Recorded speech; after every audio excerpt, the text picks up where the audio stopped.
कुछ प्लेयर्स को ना आप कितना भी डिसिप्लिन सिखा दो वो सीखते नहीं हैं। सोचो ये बंदा अपनी अंडर 19 टीम का कैप्टन था और टूर से ड्रॉप हो जाता है क्योंकि फिटनेस और कमिटमेंट इश्यूज थे।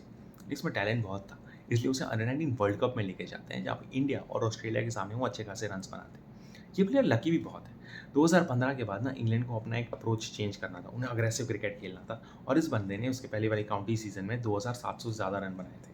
अब उसे बांग्लादेश और इंडिया की टूर के लिए सिलेक्ट कर देते हैं। अब बांग्लादेश के सामने तो वो ठीक ठाक रन बना लेते हैं, लेकिन जब वो इंडिया आते हैं तो उनका सामना आर अश्विन से होता है। और आर अश्विन ऐसा प्लेयर है ना कि अगर आपके अंदर कोई टेक्निकल फॉल्ट उन्हें मिल गया ना तो वो आपको छोड़ेंगे नहीं।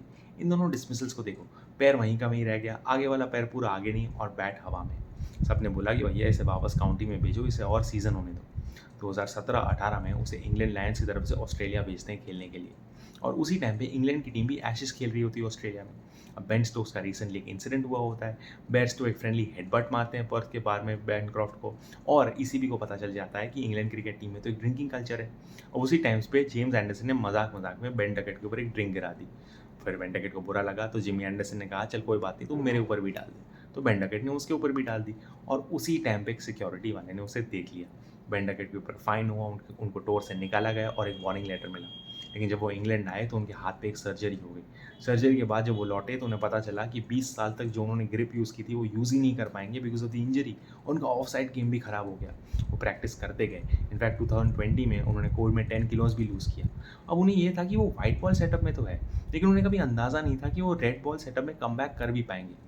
लेकिन 2022 में इस नई ग्रिप के साथ एक ब्रेक थ्रू सीजन हुआ जहाँ पे 76 की average at a strike rate of 76, और उन्हें पाकिस्तान की टूर के लिए सिलेक्ट कर दिया। अब पाकिस्तान के मैच से पहले एक दिन वो इतने बीमार थे कि बिस्तर से उठे ही नहीं थे, लेकिन जब वो बैटिंग करने आए तो उन्होंने सेंचुरी मारी और पाकिस्तान को ऑलमोस्ट डिमोलिश कर दिया। उसके बाद आया साल 2024, वापस सामने आया आर अश्विन। इस बार उन्होंने स्वीप्स और रिवर्स स्वीप्स खेली और अपनी छोटी हाइट का यूज़ करके राजकोट में एक सेंचुरी मारी। उनके ये कोच बोलते हैं कि जो स्वीप्स और रिवर्स स्वीप्स ये खेलते हैं वो नेचुरली इसलिए खेल पाते हैं क्योंकि वो हॉकी के बहुत अच्छे प्लेयर थे।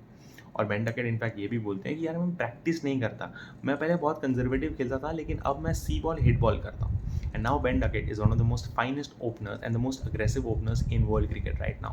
हाँ, वो कभी कभी इधर उधर कुछ भी बोल देते हैं। इनफैक्ट 2015 में तो उनके ऊपर ड्रिंक एंड ड्राइव का केस था जब वो 20 साल के थे। 2019 में he was fine for driving a car eight 170 kilometres an hour. But sometimes when your bat speaks, everyone shuts up. Also, Ben, one more request. Just let the bat speak and not you, please.